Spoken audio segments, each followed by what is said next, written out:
Hey you guys, so I had a question. I just did the last video on the power of laughter. So I'm gonna go to the other side. This has been one of the hardest holiday seasons for me. Um, I didn't know I could cry so much. I had to put some makeup on. I had these baggy eyes. Um, my dude, he was like, "You look, your eyes are squinty." I won't say what he said. But anyway, last video was on laughter. This video is on the opposite. A lot of us, especially since 2020, we've been losing so many people. And so they say it doesn't hit home until it hits home. And so it, for me, recently really hit home with the losing of she's like a spiritual mother to me. My sister and I lived with her when we first moved to Atlanta, and this was one of the most genuine, kindest people I've ever met. She grew me up in my spiritual gifts, and I'm pretty sure is about 80% of the reason why I even have Aviator thoughts, because of the deep conversations that we used to sit up and have. She took me through this course. It was called Experiencing God. And one of these days, I'm going to start sharing just how magical my life has been and how magical your life can be when you start to find out how to experience God in your daily life. Like, I feel like I'm in Disney World most of the time because I can speak things into existence. It might show up tomorrow. It might show up in a week. It might show up in a month. It's shown up in seconds before, answered prayers. And so I truly believe that it was partially because of some of my conversations with Lashana and her helping to mature me in my understanding of how to experience Yahweh. I like to use the real name. As they say, Yohei Vahid, I think that's how you say it, in the Hebrew. But in order to keep your heart in a good place, I was talking about laughter. But I ain't gonna lie, I've been doing the exact opposite for the past week. Boo-hooing. When I tell y'all heard me the other day, like, you okay? No, I'm not okay. Because this was not, I didn't see this one coming. So, life can be like a freight train sometimes. You just smack you. So I'm asking y'all the question this time. Ava and I can get the advice. Y'all give me some advice. How do you find your way back to laughter when you've been in a place of mourning? And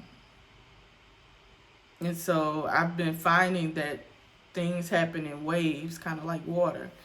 You know, I'll be fine if I focus on something else, but then I'll see something that reminds me, and I'm just like done. Like, yeah, just done. This is the first time I've been able to talk about it without breaking down. So you guys can tell me in the comments. Y'all let me know. How do you find your way back to normalcy, where you can get back to having those good laughter moments? Now, don't get me wrong. I can tell you this, that and God is so funny.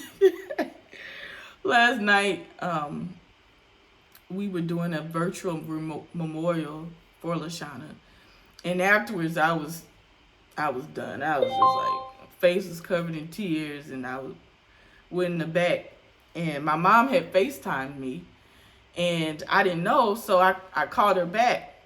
And so my man came, he came in the room right as I was dialing my mom, but he didn't know that she was about to be on the video screen. So he like, all of a sudden he did like this and grabbed my whole breast right as my mom popped on the screen. And we just busted out laughing. She was like, I caught you.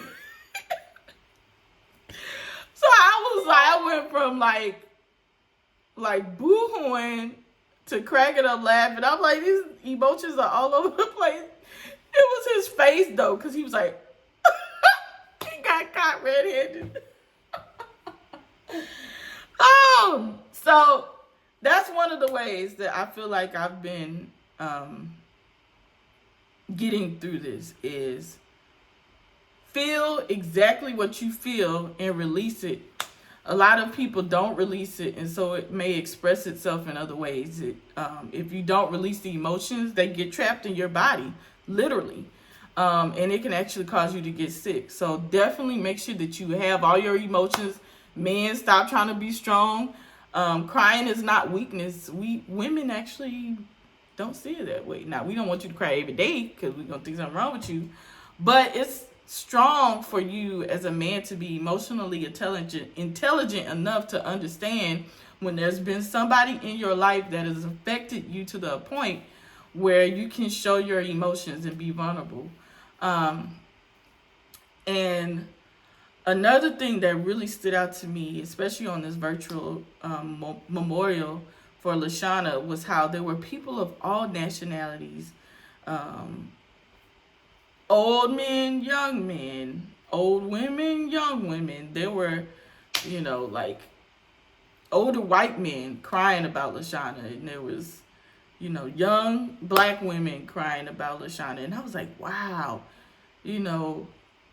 may we all live a life that affects people of all nationalities, of all ages, of all different walks of life, who could actually come together, even though the world is crazy right now, it's chaotic, and honor love. Lashana was love personified, love in the flesh. And love, they say it covers a multitude of sin.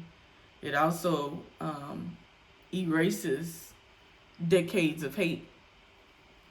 And as I watch the cycles that keep continuing, I'm like, oh Lord, human beings, come on, human beings. With the passing, the shooting of young Dolph, and then, his family wants to retaliate, I'm sure, and then somebody wants to get back at somebody, and the cycle keeps continuing. The only way to cancel out all of this chaos is through love.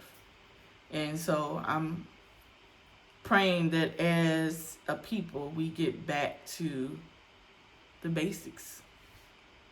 Maybe this what all of this was about.